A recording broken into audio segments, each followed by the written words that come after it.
सगळ्यात पहिला तर what is matter? What is matter? Anything which occupies space and which has its own mass or volume is called as what? Matter. Now this matter, depending upon the arrangement of particles and their interactions and their intermolecular force of attraction, it is classified into how many types? 3 types. Which are the 3 types? Solid, liquid and gas. Means matter depending upon chemical composition. Matter depending upon what? Chemical composition is classified into how many types? 3 types, that is solid, liquid and gas. आता जर आपण solid state बघितली तर त्यामध्ये constituent particles कसे असतात तर tightly काय असतात तर पॅक्ड असतात. लिक्विड स्टेट जर आपण बघितली तर constituent particles slightly away from काय असतात तर ईच अदर असतात. आणि गॅसियस स्टेट बघितली तर कॉन्स्टिट्युएंट पार्टिकल्स कसे असतात तर फार अवे फ्रॉम काय असतात तर ईच अदर असतात. Okay, so in the class 11 we have discussed the liquid and which state? Gaseous state. Now we are going to discuss which state? Solid state. Solid state मधले properties काय काय होते? Solids have definite mass, volume and shape. Least particle interparticle distance. Least interparticle distance आपण कालच बघितलं की solid मध्ये जे कॉन्स्टिट्युएंट पार्टिकल्स असतात ते कसे असतात तर टाइटली पॅक्ड. सॉलिड मध्ये मयंक जे कॉन्स्टिट्युएंट पार्टिकल्स असतात ते कसे असतात टाइटली पॅक्ड आणि ते स्वतःची जागा सोडून मूव्ह होऊ शकत नाही. त्यामुळे जो इंटर पार्टिकल डिस्टन्स जो असतो तो खूप कमी असतो. जो इंटर पार्टिकल डिस्टन्स आहे तो खूप काय असतो तर कमी असतो. So they're having least interparticle distance in the solid as compared to liquids and gases. त्यानंतर ना स्ट्रॉंग इंटरपार्टिकल फोर्स ऑफ अट्रॅक्शन. आता एवढे चिटकून आहेत म्हणजे त्यांचा इंटरपार्टिकल फोर्स ऑफ अट्रॅक्शन काय असणार आहे मॅक्सिमम. आणि कॉन्स्टिट्युएंट पार्टिकलची मुवमेंट होऊ शकत नाही. Further they are rigid and incompressible. आपण त्याला कॉम्प्रेस करू शकत नाही. They are rigid and incompressible and their particles can not flow. त्यांचे पार्टिकल्स फ्लो होऊ शकत त्यांचे पार्टिकल्स फ्लो होऊ शकत त्यांचे पार्टिकल्स फ्लो होऊ शकत नाही. ठीक आहे. नेक्स्ट, आता हे जे पर्टिक्युलर सॉलिड्स आहेत हे mainly depending upon the arrangement of particles 2 type मध्ये क्लासिफाय केले. एक क्रिस्टलाइन सॉलिड्स असतात आणि एक काय असतात तर अमॉर्फस सॉलिड. आता क्रिस्टलाइन सॉलिड्स म्हणजे कसले सॉलिड सांगितले? असे सॉलिड्स ज्यामध्ये जे कॉन्स्टिट्युएंट पार्टिकल्स आहेत त्यांची काहीतरी डेफिनाइट जॉमेट्री आहे, डेफिनाइट अरेंजमेंट आहे in a long range order. In a what order? In a what order? Long range order. जे काही कॉन्स्टिट्युएंट पार्टिकल्स आहेत ते परफेक्टली अलाइन झालेले आहेत. जे काही कॉन्स्टिट्युएंट पार्टिकल्स आहेत ते परफेक्टली काय झालेले आहेत तर अलाइन झालेले आहेत. समजते मी काय सांगते? Yes or no? Yes or no? काय सांगितलं लक्षात येते का बघा? मी सांगितलं crystalline solids are those solids in which the constituent particles are aligned in a definite geometry, fixed geometry in a long range order. Long range order जिथं बघशीला तिथपर्यंत ती अरेंजमेंट काय असणार आहे तर सेम असणार. अमॉर्फस सॉलिड्स किंवा सुडो सॉलिड्स किंवा सुपरकूल्ड लिक्विड्स. आपण क्रिस्टलाइन सॉलिड्सला ट्रू सॉलिड्स म्हणतो कारण ते सगळे प्रॉपर्टी सॉलिड सारखे दाखवतात. पण अमॉर्फस सॉलिड्स जे आहेत ज्यामध्ये कॉन्स्टिट्युएंट पार्टिकल्सची अरेंजमेंट काय नसते? डेफिनाइट नसते. कॉन्स्टिट्युएंट पार्टिकलची अरेंजमेंट काय नसते? डेफिनाइट नसते. आणि जरी एखादी अरेंजमेंट आली तर ती कशी असते तर शॉर्ट रेंज ऑर्डरला असते. कशी असते? कशी असते? It is short range order. So amorphous solids are those solids which does not have definite geometry. If there is any geometry then it is for a short range order. Okay, and therefore they are not having sharp melting point, sharp heat of fusion वगैरे सगळे आपण पुढे points बघूया. मग amorphous solids लाच आपण काय म्हणतो तर pseudo solids किंवा त्यालाच आपण काय म्हणतो तर supercooled liquids. त्यालाच आपण pseudo solids किंवा काय म्हणतो तर supercooled liquids. So crystalline solid, a solid material. Who is crystalline solid? A crystalline solid is a solid material whose constituents are arranged in a highly ordered microscopic structure forming a crystal lattice that extends in all direction. That extends in all direction. काय सांगितलं बघा, crystalline solids असे solids आहेत ज्यांची geometry काय आहे तर definite, ज्यांचे कॉन्स्टिट्युएंट पार्टिकलचे अरेंजमेंट काय आहे तर फिक्स्ड. काय फिक्स्ड आहे? काय फिक्स्ड आहे? कॉन्स्टिट्युएंट पार्टिकल्सची अरेंजमेंट काय आहे तर fixed. So, a solid material whose constituents are arranged in a highly ordered microscopic structure, forming a crystal lattice that extends in all direction. In all direction, it is a long-range order. Amorphous solids, solids which do not have definite geometrical arrangement, are known as amorphous solid. मग पुढे आपण काय बघतो, ह्या दोघांचा differentiation आणि exam मधला favourite question आहे. काय? Write the difference between home, write the difference between crystalline solid आणि कसला सॉलिड्स तर amorphous solids. Write the difference between what? Crystalline solid आणि दुसरं कोणतं आहे तर कसलं आहे दुसरं सॉलिड? Amorphous solid. एक क्रिस्टलाइन सॉलिड आहे आणि दुसरं कोणतं आहे तर अमॉर्फस सॉलिड्स. Crystalline solids कोण असतात? Crystalline solids are those solids which are having definite geometrical shape, and that's why they show the properties of solids, so they are called as true solids.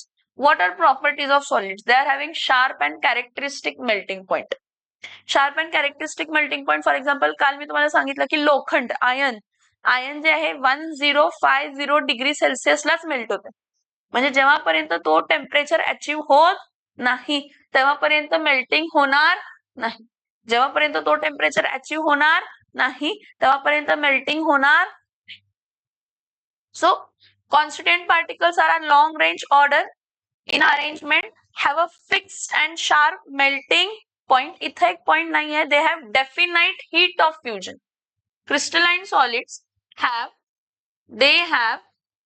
definite heat of fusion. They are having what? Definite heat of fusion. So what does this definite heat of fusion means? What does this definite heat of fusion means? Fusion is a process where solid gets converted into what? Liquid. आता आयनच consider करूया, लोखंडच consider करूया. त्या लोखंडला तुम्ही 100 kilo joule heat दिला, 200 kilo joule heat दिला, 300 kilo joule heat दिला, 400 kilo joule heat दिला, 500 kilo joule heat दिला, 600 दिला, 700 दिला, 800 दिला. एवढी हीट दिली म्हणून काय तो लगेच मेल्ट व्हायला स्टार्ट झाला? बरं तुम्ही त्याला 2500 किलो जूल जेव्हा हीट दिशीला, किती? 2500, त्यावेळी पहिल्यांदा तो मेल्ट होणार. That is heat of fusion. म्हणजे एखादा सबस्टन्स सॉलिड टू लिक्विड जाण्यासाठी त्याला काहीतरी certain amount of fixed amount of heat लागत असेल आणि ती हीट मिळाल्याशिवाय त्याचं मेल्टिंग पॉसिबल नाही. हे सॉलिड्स कोण असतात तर क्रिस्टलाइन सॉलिड्स. कसले solids? They are having definite heat of fusion. म्हणजे त्यांचं जे कन्व्हर्जन आहे सॉलिड टू लिक्विड त्याचं टेम्परेचर पण फिक्स्ड आहे, म्हणजे मेल्टिंग पॉइंट पण फिक्स्ड आहे आणि त्याचं हीट ऑफ फ्युजन पण काय आहे तर फिक्स्ड. ठीक आहे. Next, they can show isomorphism and polymorphism. हे मी तुम्हाला दाखवते how does it shows isomorphism and polymorphism. Next, amorphous solids, त्यांचा इरेग्युलर शेप्स असतो म्हणून त्याला सुडो सॉलिड्स किंवा काय म्हणतो आपण सुपरकूल्ड काय म्हणतो तर लिक्विड्स म्हणतो. They do not show any long range order आणि जर दाखवलं तरी शॉर्ट रेंज ऑर्डर मध्ये जॉमेट्री दाखवतात. ठीक आहे. They have a range of temperature for melting. काल मी तुम्हाला सांगितलं प्लास्टिक, रबर, ग्लास, टार, डांबर ह्यांचं मेल्टिंग पॉइंट काय नसतंय फिक्स्ड. मग ह्याचं मेल्टिंग पॉइंट फिक्स नाही म्हणजे हीट ऑफ फ्युजन पण फिक्स्ड नाही. मग इथं अजून एक पॉइंट ऍड होतो अमॉर्फस सॉलिड मध्ये कोणता? They do not have definite heat of fusion. They do not have definite heat of what? They do not have definite heat of fusion.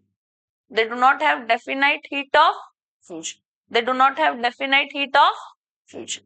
ठीक आहे. हा आणि दुसरी गोष्ट, हे ह्यांना जॉमेट्रीच नाहीये, तर आयसोमॉर्फिझम आणि पॉलिमॉर्फिझमचा संबंधच येत नाही. What is आयसोमॉर्फिझम? आयसो म्हणजे काय असते तर सेम, आणि मॉर्फिझम म्हणजे काय असते तर फॉर्म, सेम फॉर्म. आणि पॉलिमॉर्फिझम म्हणजे काय असते तर मेनी काय असते तर फॉर्म्स. हे मी तुम्हाला सांगते आयसोमॉर्फिझम आणि पॉलिमॉर्फिझम कसं एक्झिस्ट होतं. पुढचे पॉइंट्स डिफरन्शिएटिंग बघूया. येस, हे अनआयसोट्रोपिक. कोण अनआयसोट्रोपिक असतात? Crystalline solids. Crystalline solids are anisotropic in nature, म्हणजे त्यांच्या जे फिजिकल प्रॉपर्टीज आहेत ते चेंज होतात डिफरंट डायरेक्शन मध्ये. डिरेक्शन चेंज झालं तर त्यांची फिजिकल प्रॉपर्टी काय होते? Change. Physical properties like electrical conductivity, electrical resistivity, refractive index. कसला इंडेक्स? कसला इंडेक्स? Refractive index. सो आता काय असं आहे, हे एक जॉमेट्री असते, कॉन्स्टंट पार्टिकलची डेफिनाइट जॉमेट्री असते. त्या डेफिनाइट जॉमेट्री मध्ये काय होते? अरेंजमेंट ऑफ पार्टिकल्स कसे होतात? Way of arrangement of particle change होत असते. असे खूप सारे पार्टिकल्स जॉईन होऊन असे एक स्ट्रक्चर बनलेलं असतो, ज्याला आपण युनिट सेल म्हणत असतो. ठीक आहे, हे नंतर न बघूया आपण. इथं आपण जे आहे तेच बघूया. ठीक आहे, हे जे पर्टिक्युलर क्रिस्टलाइन सॉलिड्स आहेत, इथं एक कॉन्स्टंट पार्टिकल आहे, इथे एक कॉन्स्टंट पार्टिकल आहे, इथे कॉन्स्टंट पार्टिकल आहे, इथे कॉन्स्टंट पार्टिकल आहे, इथे कॉन्स्टंट. मग नेक्स्ट कॉन्स्टंट पार्टिकल इथे आहे आणि तो वेगळा असेल. परत इथे एक कॉन्स्टंट पार्टिकल आहे, इथे एक कॉन्स्टंट पार्टिकल आहे, इथे एक आहे, इथे एक आहे, इथे एक आहे. पण इथे असणार आहे. तसा विचार केला तर मी अक्रॉस ह्या डिरेक्शन प्रॉपर्टीज घेतल्या, अक्रॉस ह्या डिरेक्शन प्रॉपर्टीज घेतल्या आणि अक्रॉस ह्या डिरेक्शन प्रॉपर्टी घेतल्या, सेम राहणार आहेत का?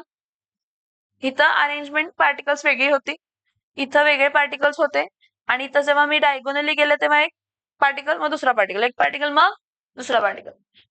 जॉमेट्री डेफिनाइट असल्यामुळे, काय डेफिनाइट असल्यामुळे? जॉमेट्री डेफिनाइट असल्यामुळे अरेंजमेंट, इनसाइड पार्टिकलची अरेंजमेंट काय होते तर चेंज. इनसाइड पार्टिकलची अरेंजमेंट काय झाली? चेंज. तर त्याचे physical properties like refractive index, resistivity, electrical conductivity ही काय होते तर चेंज. काय होते ही? काय होते ही? काय होते ही? चेंज. समझ में आ रहा है? यस और नो? यस और नो? हाँ. आता मग crystalline solid shows anisotropy, different properties in different direction. Isotropy का? आयसोट्रोपी म्हणजे same properties on all direction. हे कोणाच्या केसमध्ये पॉसिबल आहे? अमॉर्फस सॉलिडच्या. काय अमॉर्फस सॉलिडच्या केसमध्ये हे पॉसिबल आहे? कारण पहिल्यापासून त्याची काही जॉमेट्री फिक्स्ड नाही, पहिल्यापासून काही अरेंजमेंट नाही, अरेंजमेंटच नाहीये पहिल्यापासून. मग कुठूनही मेजर केलं तर प्रॉपर्टी मध्ये काय चेंज येणार नाही. तिथं अरेंजमेंट काय होता? फिक्स्ड. त्यामुळे डिरेक्शन चेंज झाला, प्रॉपर्टी काय होणार आहे तर चेंज. पण या केसमध्ये डिरेक्शन चेंज झाला म्हणून प्रॉपर्टी चेंज होणार. येते लक्षात? Yes or no? Yes or no? Okay. Next अजून एक आपण सांगितलेली क्लीवेज प्रॉपर्टी. सांगू शकताय का क्लीवेज प्रॉपर्टी काय असते? काल आपण डिस्कस केलेलं क्लीवेज प्रॉपर्टी. क्लीवेज प्रॉपर्टी पण मध्ये काय म्हटलेलं? तुम्ही जर शार्प एज नाईफ टूल न क्रिस्टलाइन सॉलिडला किंवा अमॉर्फस सॉलिडला काय केला? कट. सो क्लीवेज प्रॉपर्टी मध्ये if cut with sharp edged knife tool will get what surface? Will get smooth surface. आपल्याला कसला सरफेस मिळणार आहे? आणि जर तुम्ही अमॉर्फस सॉलिडला cut with a sharp edge knife tool केला, will get with surface? Rough surface. ला क्लीवेज प्रॉपर्टी म्हणतो.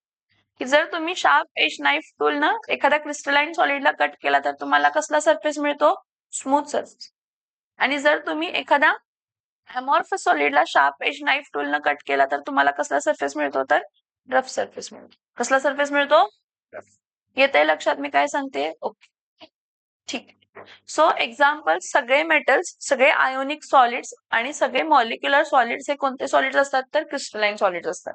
Like silver ion, copper, NaCl, copper sulphate, nickel sulphate, water, diamond, graphite. हे डायमंड आणि ग्रेफाइट पॉलिमॉर्फस आहेत. काय आहेत?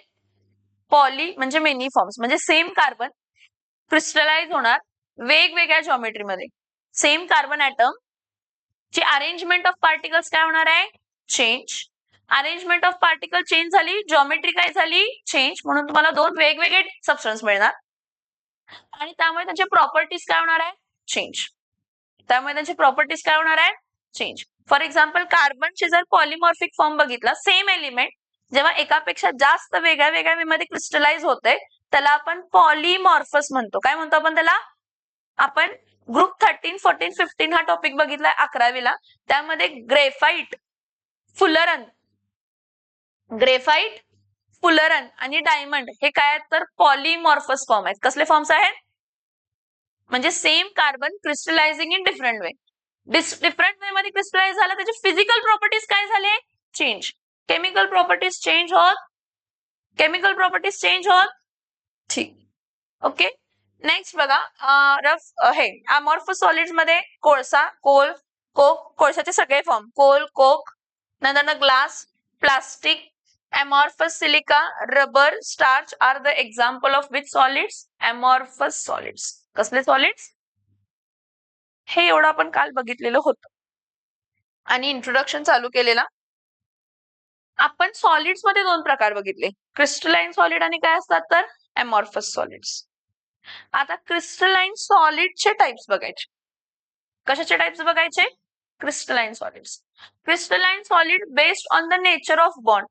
आता based on the nature of bond पेक्षा मी म्हणते की कॉन्स्टिट्युएंट पार्टिकल. कसला पार्टिकल? की तो जो क्रिस्टलाइन सॉलिड आहे त्यामध्ये कॉन्स्टिट्युएंट पार्टिकल कोण आहे आणि त्यामध्ये फोर्स ऑफ अट्रॅक्शन कसा आहे, यावरनं आपण त्याला 4 टाइप मध्ये क्लासिफाय करतो. कोणते 4 टाइप्स आहेत? पहिला आहे आयोनिक सॉलिड, मग कोण आहे मॉलिक्युलर सॉलिड्स, मग कोण आहे कोव्हॅलेंट सॉलिड्स आणि नेक्स्ट कोण आहे तर मेटॅलिक सॉलिड. तुम्हाला आठवते का रे? आयोनिक सॉलिड्स मध्ये काय असतात? पार्टिकल्स कोण असतात? कॉन्स्टिट्युएंट पार्टिकल्स कोण असतात? आयन्स. आयन्स किती प्रकारचे असतात? 2. कोणते 2? केटायन आणि दुसरा काय असतं तर एनआयन. केटायन आणि दुसरा काय असतं तर एनआयन. मॉलिक्युलर सॉलिड्स मध्ये कॉन्स्टिट्युएंट पार्टिकल्स कोण असतात तर मॉलिक्युल्स. आता मॉलिक्युलर सॉलिड्स मध्ये जेव्हा कॉन्स्टिट्युएंट पार्टिकल्स मॉलिक्युल्स आहेत, त्या मॉलिक्युल्सचे प्रकार आहेत, 3 प्रकार आहेत. एक तर तो मॉलिक्यूल कसला असू शकतो? पोलार मॉलिक्यूल असू शकतो किंवा तो काय असू शकतो? नॉन पोलार मॉलिक्यूल असू शकतो किंवा तो काय असू शकतो? हायड्रोजन बॉन्डेड मॉलिक्यूल असू शकतो. पोलार मॉलिक्यूल असू शकतो, नॉन पोलार मॉलिक्यूल असू शकतो किंवा हायड्रोजन बॉन्डेड काय असू शकतो तर मॉलिक्यूल असू शकतो. मॉलिक्युलर सॉलिड्स मध्ये मॉलिक्यूल कसला आहे? पोलार मॉलिक्यूल कोण आहे? HCl, H+Cl-. नॉन पोलार मध्ये Cl single bond Cl. Hydrogen bonded मध्ये कोण असणार आहे? वॉटर, HF आणि NH काय असतं तर 3. हायली इलेक्ट्रोनेगेटिव्ह ॲटम्स हे बॉन्डिंग काय करू शकतात? दाखवू शकतात. बट यू नो व्हॉट, हे जे मॉलिक्युलर सॉलिड्स आहेत ना, कसले सॉलिड्स आहेत सॉलिड्स, त्यांना सॉलिड्स मध्ये आणलंय खरं. आपल्याला माहिती आहे आपण कोणत्याही स्टेटला solid to liquid, liquid to gas, gas to liquid, liquid to solid आणू शकतो. मॉलिक्युलर सॉलिड्स जे आहेत हे ऍट एनटीपी नॉर्मल टेम्परेचर आणि pressure. NTP normal temperature and pressure. एक तर ते कोणत्या स्टेट मध्ये असतात? गॅस किंवा कोणत्या स्टेट मध्ये काय असतात तर लिक्विड. म्हणजे ह्यांचे कॉन्स्टिट्युएंट पार्टिकल्सला तुम्ही जवळ आणलाय आणि मग त्याला कोणत्या स्टेट मध्ये कन्वर्ट केलाय तर सॉलिड स्टेट. समझ में आ रहा है श्रद्धा? ठीक आहे. मेटॅलिक सॉलिड्स मध्ये मेटल ॲटम्स. मेटॅलिक सॉलिड्स कोण आहेत? मेटल ऍटम्स आणि त्यामध्ये मेटॅलिक बॉन्ड असते. हे आपण डिटेलमध्ये डिस्कस करायचंच आहे. कोव्हॅलेंट सॉलिड्स फक्त कोव्हॅलेंट सॉलिड म्हणून चालणार नाही. कोव्हॅलेंट नेटवर्क सॉलिड्स म्हणूया आपण त्याला, किंवा कोव्हॅलेंट जायंट नेटवर्क सॉलिड्स म्हणूया. कोव्हॅलेंट सॉलिड फक्त म्हणून चालणार नाही, कोव्हॅलेंट नेटवर्क सॉलिड, कारण फरक पडतो त्यामध्येही. हा, सो कोव्हॅलेंट नेटवर्क सॉलिड मध्ये कॉन्स्टिट्युएंट पार्टिकल जे असतात ते मोस्टली कोण असतात? तर नॉन मेटल ऍटम्स. कसले ऍटम्स? कसले ऍटम्स? तुम्ही ते डायमंड, ग्रेफाइट, फुलरन आपण सांगितलं की नाही आता, डायमंड, ग्रेफाइट आणि काय म्हटलं? फुलरन म्हटलं ना. डायमंड, ग्रेफाइट आणि काय म्हटलं? फुलरन. हे डायमंड, ग्रेफाइट आणि फुलरन हे यामध्ये कोव्हॅलेंट बॉन्डिंगच होते. कसलं बॉन्डिंग होतंय? कोव्हॅलेंट. पण डायमंड हा नेटवर्क सॉलिड आहे, ग्रेफाइट हा नेटवर्क सॉलिड फॉर्म करत नाही, कारण लेअरिंग स्ट्रक्चर येतो त्यामध्ये. कसला स्ट्रक्चर येतो? लेअरिंग. समजलं का? आयोनिक सॉलिड मध्ये कॉन्स्टिट्युएंट पार्टिकल्स आयन्स असणार आहेत, मग ते कॅटायन्स असू देत किंवा एनायन्स. मॉलिक्युलर सॉलिड मध्ये कॉन्स्टिट्युएंट पार्टिकल्स मॉलिक्युल्स असणार आहेत, मग ते पोलार असू देत, नॉन पोलार असू देत किंवा हायड्रोजन बॉन्डेड असू देत. मेटॅलिक सॉलिड्स मध्ये कॉन्स्टिट्युएंट पार्टिकल कोण असणार आहेत? मेटल ऍटम्स असणार आहेत. आणि कोव्हॅलेंट सॉलिड्स नाही म्हणायचं, कोव्हॅलेंट नेटवर्क सॉलिड्स. आणि त्या कोव्हॅलेंट बॉन्डिंग असणार आहे त्यामध्ये, नो डाऊट. आणि त्यामध्ये जे असणार आहेत ते मोस्टली नॉन मेटल ऍटम्स असणार आहेत.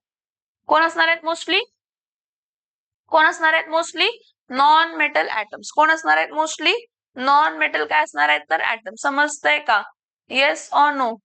Yes or no? ओके. आता सगळे टाइप्स ऑफ सॉलिड्स आपण काय करूया तर इन डिटेल मध्ये काय करूया तर डिस्कस करूया.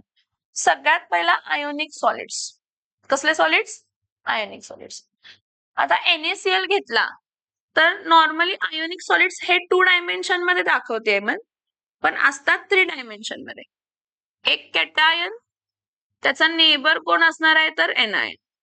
परत कॅटायन, त्याचा नेबर कोण असणार आहे तर एनायन. परत कॅटायन, त्याचा नेबर कोण असणार आहे तर एनायन.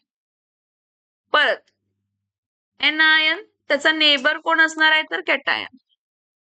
एनायन, त्याचा नेबर कोण असतो तर कॅटायन. एनायन, त्याचा नेबर कोण असतो तर कॅटायन. परत कॅटायन, त्याचा नेबर कोण असतो तर एनायन. कॅटायन, त्याचा नेबर कोण असतो? एनायन. कॅटायन, त्याचा नेबर कोण असतो? एनायन. एनायन, त्याचा नेबर कॅटायन. एनायन, त्याचा नेबर कॅटायन. एनायन, त्याचा नेबर कॅटायन. हे 3 डायमेन्शन मध्ये. हे मी दाखवलं 2 डायमेन्शन मध्ये श्रद्धा, पण हे कशामध्ये असतंय? 3 dimension. Cation, anion, cation, anion, cation, anion. त्यामुळे जो फोर्स ऑफ अट्रॅक्शन असतो तो कोणता फोर्स ऑफ अट्रॅक्शन असतो मग? पॉझिटिव्ह आणि निगेटिव्ह अट्रॅक्ट करणारा इलेक्ट्रोस्टॅटिक फोर्स ऑफ अट्रॅक्शन. कसला फोर्स ऑफ अट्रॅक्शन असतो? कसला फोर्स ऑफ अट्रॅक्शन असतो? Electrostatic force of attraction. मग मला सांगा, कॅटायन्स आणि एनायन्स आयोनिक सॉलिड जेव्हा बनतात तेव्हा कॅटायन्स आणि एनायन्स टाइटली पॅक्ड असतात. काय असतात? Tightly packed. आणि त्यामध्ये जो फोर्स ऑफ अट्रॅक्शन आहे तो इलेक्ट्रोस्टॅटिक फोर्स ऑफ अट्रॅक्शन आहे. त्यामुळे ते नेचरमध्ये हार्ड असतात. काय असतात नेचरमध्ये? But brittle. हार्ड तर असतात, पण काय असतात? Brittle. Hard but brittle. Brittle त्यांचा इझिली चुर्रा पडू शकतो, कारण कॅटायन्स एनायन पार्टिकल्स आहेत. टफ नाही आहेत. कसे आहेत नेचरमध्ये? ब्रिटल. आता इलेक्ट्रोस्टॅटिक फोर्स ऑफ अट्रॅक्शन आहे, त्यामुळे त्यांचा मेल्टिंग पॉइंट काय असतो तर हाय. स्ट्रॉंग फोर्स ऑफ अट्रॅक्शन आहे ना, electrostatic force of attraction is a stronger force. त्यामुळे त्यांचं ionic सॉलिड्सला sharp and characteristic and high melting point असतं. काय काय असतं? Sharp, characteristic and high melting point. Sharp, characteristic and high melting point. येते लक्षात मी काय सांगते? Yes or no? Yes or no? They are having high, sharp and characteristic melting point.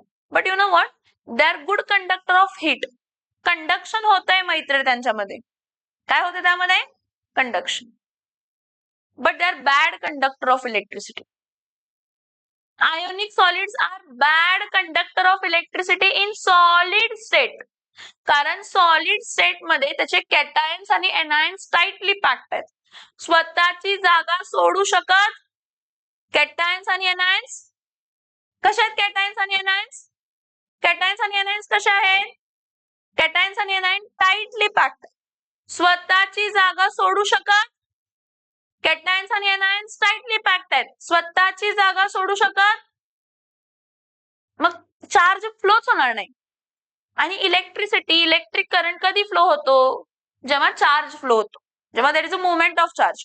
So solid state मध्ये, आयोनिक सॉलिड्स मध्ये charge move होऊ शकत नाही, कॅटायन्स आणि एनायन्स मूव्ह होऊ शकत नाही. So it is a bad conductor of electricity in which state? Solid state. Ionic solids जे आहेत, आयोनिक सॉलिड्स जे आहेत ते सॉलिड स्टेट मध्ये कसे आहेत? सॉलिड स्टेट मध्ये काय आहेत? सॉलिड स्टेट मध्ये बॅड कंडक्टर ऑफ काय आहेत? तर इलेक्ट्रिसिटी. पण जर त्याला तुम्ही वितळवलं, म्हणजे त्याला मेल्टन स्टेट मध्ये आणलं, मेल्ट केलं म्हणजे मोल्टन. मोल्टन म्हणजे कोणती स्टेट असते? Liquid state. आणि लिक्विड स्टेट मध्ये त्याचे कॅटायन्स एनायन्स स्लाइटली काय होणार आहे? अवे फ्रॉम इच अदर होणार आहेत. आणि त्याला प्रॉपर्टी कसली येणार आहे? फ्लुइडिटी. कसली प्रॉपर्टी येणार आहे? मग कॅटायन्स आणि एनायन्स काय होऊ शकतात? तर फ्लो. काय होऊ शकतात? कॅटायन्स आणि एनायन्स काय होऊ शकतात? कॅटायन्स आणि एनायन्स काय होऊ शकतात? Flow. So since they are flow, ionic solids in molten state conduct electricity. What they do? They conduct what? Electricity. They conduct what? Electricity. आता परत एकदा बघा हा, इथं आयोनिक सॉलिड्स आहेत, cation anion, cation anion, cation anion, cation anion, हे tightly packed आहेत. हा, जर मी इथं फोर्स लावला पर युनिट एरिया ह्या साइडून, आणि इथून पण फोर्स लावला पर युनिट एरिया, इथून पण फोर्स पर युनिट एरिया लावला आणि इथं पण force per unit area. Force per unit म्हणजे प्रेशर, म्हणजे तुम्ही शिअर फोर्स लावताय. जर तुम्ही शिअर फोर्स लावला दोन्ही अपोजिट डायरेक्शनला, तर जो क्रिएट झालेला प्रेशर आहे त्याला रिलीज व्हायला जागा नाहीये. कारण कॅटायन्स आणि एनायन्स कसे पॅक्ड आहेत? तर कॅटायन्स आणि एनायन्स टाइटली पॅक्ड. मग होतंय काय? जे काही फोर्स आलाय तो रिलीज तर व्हायला पाहिजे, म्हणून इथं एक क्रिस्टल डिस्टॉर्शन होतंय. क्रिस्टल डिस्टॉर्शन म्हणजे अडथळा निर्माण होतो. आणि इथं काय होतंय? क्रॅक डेव्हलप होतंय. काय डेव्हलप होतंय? काय डेव्हलप होतंय? आणि क्रॅक डेव्हलप झाला तर काय रिलीज होतंय? प्रेशर. क्रॅक रिलीज झाला तर काय डेव्हलप होतंय? अनुष्का, क्रॅक डेव्हलप झाला तर काय रिलीज होतंय? प्रेशर. त्यामुळे ionic solids have tendency to develop a crack. Ionic solids are having a tendency to have a develop a crack. समझ में आ रहा है? Yes or no?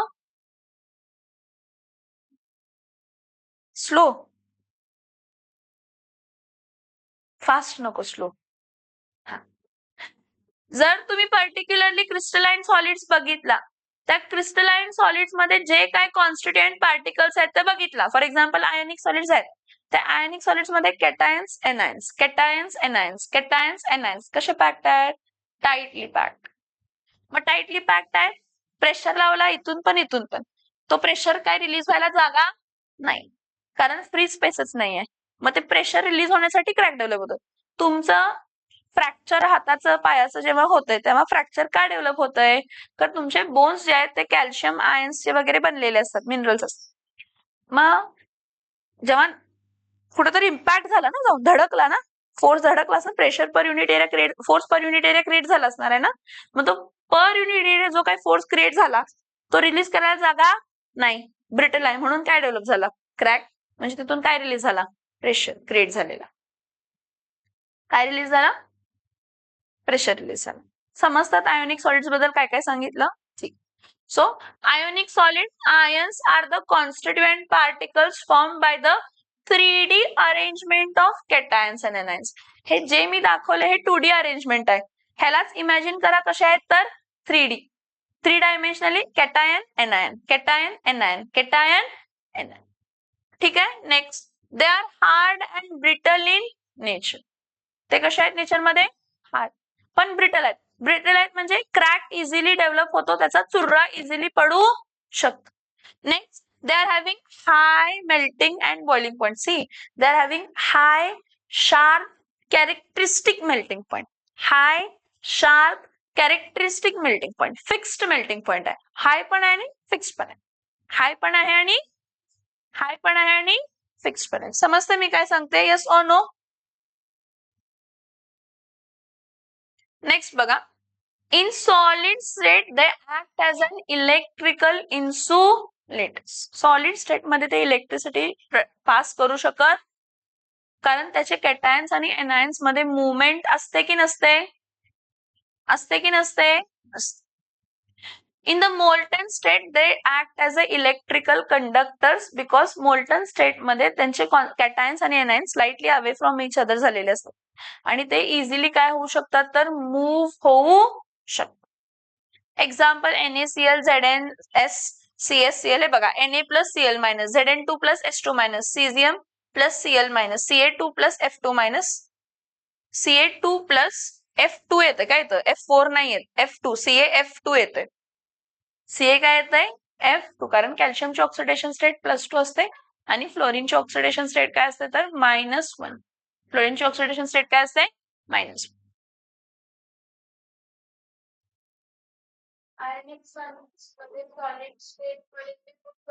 No. Ionic solids in the solid state are bad conductor of electricity. Good conductor. Because they do conduction. For heat काय असते? Conduction कसं होतंय? एक particle दुसऱ्याला धडकते, एक पार्टिकल दुसऱ्याला, मग ते फ्लो ऑफ हीट होत असते.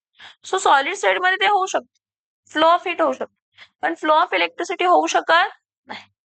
Now next is covalent solids. मी तुम्हाला काय म्हटलं? कोव्हॅलेंट सॉलिड्स म्हणायचं का कोव्हॅलेंट नेटवर्क सॉलिड्स म्हणायचं? कारण जर तुम्ही कोव्हॅलेंट सॉलिड आता कार्बनचे एलोट्रॉप जर कन्सिडर केला, पॉलिमॉर्फिझम मेनी फॉर्म्स, तर कार्बन डायमंडच्या फॉर्म मध्ये पण आहे, कार्बन ग्रेफाइटच्या फॉर्म मध्ये पण आहे आणि कार्बन फुलरनच्या पण फॉर्म मध्ये आहे. एकच मिनिट. हा, इथं बघा मला काय सांगायचं आहे. कोव्हॅलेंट सॉलिड्स ज्याला नेटवर्क सॉलिड्स आपण म्हणतो, त्यामध्ये आपण एक एक्झाम्पल काय घेतो, तर डायमंड. आता हा जो डायमंड असतो, हा डायमंड कशाचा बनलेला आहे, तर कार्बन. आणि कार्बनची व्हॅलेन्सी किती असते? कार्बनची व्हॅलेन्सी किती असते? 4. मग हा एक कार्बन अजून किती कार्बनला जॉईन झालेला असतो, तर 4 कार्बन. असं दर कार्बन 4 कार्बनला टेट्राहेड्रली जॉईन करून 3 डायमेन्शनल जॉमेट्री बनवतो. हा जो नेटवर्क सॉलिड आहे डायमंड, हा हार्डेस्ट मटेरियल आहे, सगळ्यात हार्डेस्ट मटेरियल आहे. Diamond is the hardest material. Metals पेक्षाही जास्त हार्ड मधला हा नॉन मेटल आहे डायमंड, काय. आणि हा बॅड कंडक्टर ऑफ इलेक्ट्रिसिटी आहे. का बॅड कंडक्टर ऑफ इलेक्ट्रिसिटी आहे, तर ह्यामध्ये परत फ्री इलेक्ट्रॉन नाहीये. कोव्हॅलेंट नेटवर्क सॉलिड्स हे बॅड कंडक्टर ऑफ इलेक्ट्रिसिटी असतात, कारण त्यामध्ये फ्री इलेक्ट्रॉन नसतं. आणि ते हार्डेस्ट असतात कारण त्यामध्ये एक strong covalent force of attraction develop झालेला असतो. मग डायमंडलाच मी कोव्हॅलेंट नेटवर्क सॉलिडच्या प्रॉपर्टीमध्ये कन्सिडर करते. तेच जर मी परत काय घेतलं,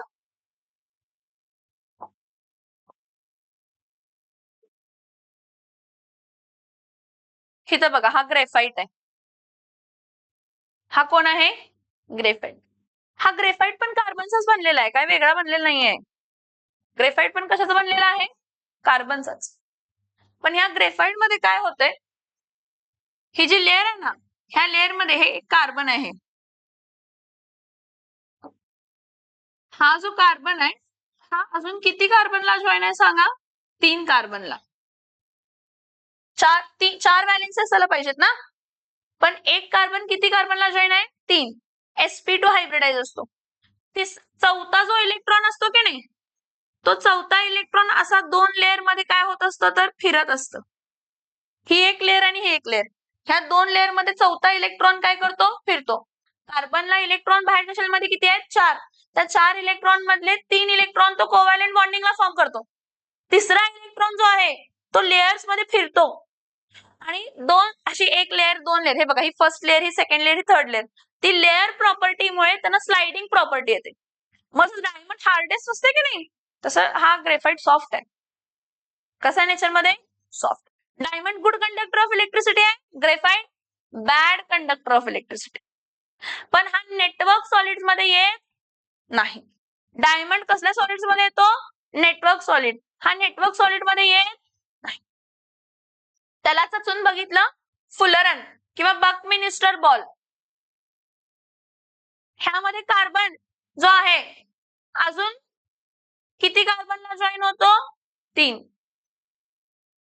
मग तो sp2 हायब्रिडाइज असू शकतो किंवा sp3 हायब्रिडाइज असू शकतो आणि कार्बन हेक्सागॉन्स आणि पेंटागॉनच्या फॉर्म मध्ये असतात. पण हे कार्बन सूत आहे, हे नॉर्मल टेम्परेचरला एक्झिस्ट होत नाही, ह्याला इलेक्ट्रिक आर्क मधून पास करूनच काय केलं जातं तर फॉर्म केलं जातं. मग ह्या सगळे हे तर फॉर्म ऑफ कार्बन्सच आहेत, त्याला म्हणतात पॉलिमॉर्फिझम. म्हणजे सेम एलिमेंट जेव्हा एकापेक्षा जास्त वे मध्ये काय होतो, क्रिस्टलाइज. नॅनो ट्यूब्स आहेत, फुलरन आहे, ग्रेफाइट आहे, डायमंड आहे, चारकोल वगैरे आहे. ठीक आहे, चारकोल अमॉर्फस फॉर्म मध्ये आहे. पण क्रिस्टलाइन फॉर्म मध्येच आपण काय काय बघितलं, डायमंड बघितलं, ग्रेफाइट बघितलं, फुलरन बघितलं, कार्बन नॅनो ट्यूब्स. ह्याला पॉलिमॉर्फिझम म्हणतात. Same element crystallizing in different geometry. बरं, त्यातल्याच मध्ये जर तो जायंट नेटवर्क सॉलिड्स मध्ये असेल तर कोव्हॅलेंट नेटवर्क सॉलिड्स म्हणतो आपण. कारण कोव्हॅलेंट कंपाऊंडच्या प्रॉपर्टीज फिक्स्ड नाही आहेत. एक हार्ड आहे, एक सॉफ्ट आहे. एक गुड कंडक्टर ऑफ इलेक्ट्रिसिटी आहे, एक बॅड कंडक्टर ऑफ इलेक्ट्रिसिटी आहे. एक स्लाइडिंग प्रॉपर्टी दाखवू शकतो, एक स्लाइडिंग प्रॉपर्टी दाखवू शकत नाही. सो त्यामुळे कोव्हॅलेंट नेटवर्क सॉलिडच्या प्रॉपर्टीज आपण आता बघणार. कशाची प्रॉपर्टीज बघणार आहे, कोव्हॅलेंट नेटवर्क सॉलिड जो 3 डायमेन्शनल आहे आणि ज्याचा एकही इलेक्ट्रॉन फ्री